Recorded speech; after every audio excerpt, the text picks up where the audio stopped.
Öncelikle dilin önemi, yani dil öğrenmek neden önemlidir? Evet. Üçüncü dil, İngilizce öğrenmek veya diğer dilleri öğrenmek neden önemlidir? Neden önemlidir? Gelişen, büyüyen bir dünya var. Maalesef bu gelişen ve büyüyen dünyanın dinamosu biz değiliz. Yani bu coğrafyada yaşayan insanlar değil. Başka ülkeler var. İngiltere var, Amerika var, Avustralya var, Rusya var, Almanya var, Fransa var.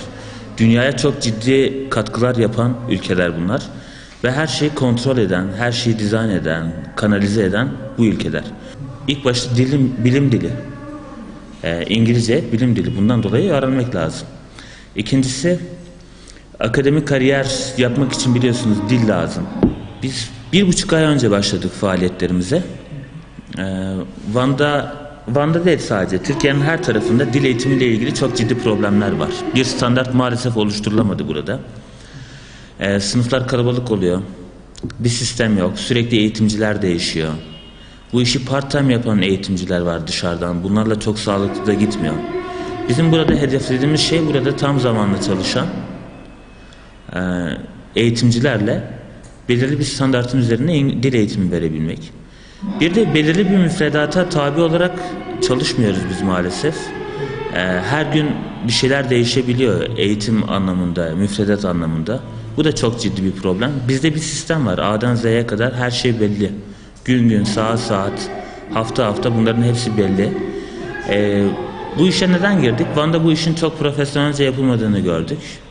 Bu boşluğu doldurabilmek için girdik buraya. Bir de bizde genellikle gramer, yani dil bilgisi ve okuma ağırlıklı olan bir eğitim var maalesef Türkiye'de. Bizde daha çok dilin kullanımıyla ilgili olan bir sistem var. 5 yaşındaki bir çocuk okuma yazma bilmez fakat dil bilmiyor diyemem ben o çocuk için. Ya da benim annem Kürtçe, Türkçe biliyor fakat okuma yazma bilmiyor. Annem için dil bilmiyor diyemem.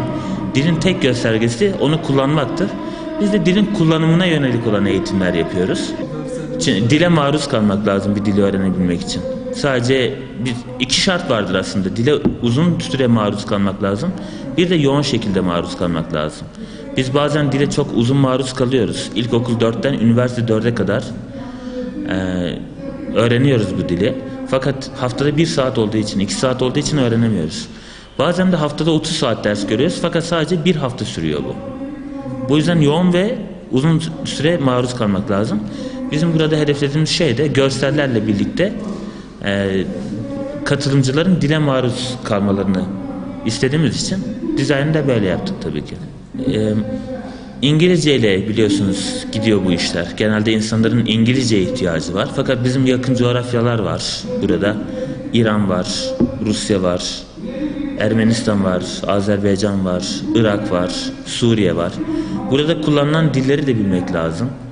Ve buna yönelik olan bazı çalışmalar da yapmak lazım. Biliyorsunuz büyüyen bir ekonomi var Türkiye'de. İran'a, Irak'a olan ithalat, ihracat oranlarında ciddi bir artış var. Biz eğer dili bilirsek, buradan dil bilen insanlar yetiştirirsek eminim ki bu ticaret hacmi daha da artacaktır. Bu dilleri de öğretmek niyetindeyiz. Diğer diller konusunda ise evet biz diğer dilleri de açmayı planlıyoruz. Farsça ve Arapça eğitimleri de vermeyi planlıyoruz. Fakat bunun için yeterince talep yokmuş gibi geliyor. Önce bu talebi oluşturmak lazım. İnsanlara Arapçanın ve Farsçanın da önemini anlatmak lazım. Sadece İngilizce değil. Bir de ikinci dil, yani biliyorsunuz Kürtçe ile ilgili bazı açılımlar falan oldu. Kürtçe eğitimlerine yönelik de insanların bazı beklentileri falan var. Tabii zaman ne gösterir bilemiyoruz ama gönlümüzden geçen ise ileriki zamanlarda Kürtçe ile ilgili bir çalışmaya girmek. Dil öğrenmek sadece bir iş bulma ile ilgili bir şey değildir yani. Aynı zamanda bir hobidir. İnsanın özgüvenini arttırır, başka kültürleri tanımasına da sebep olur. Haftanın her günü eğitimimiz var, cuma günü hariç. Seçenekler şunlardır: cumartesi ve pazar günleri saat 9'da başlar dersler, 12.30'da biter. Öğleden sonra 2'de başlayıp 5.30'da biten gruplarımız var. Hafta içi biliyorsunuz birçok kişi çalıştığı için, okuduğu için, okula gittiği için hafta içi pek olamıyorlar, müsait olamıyorlar.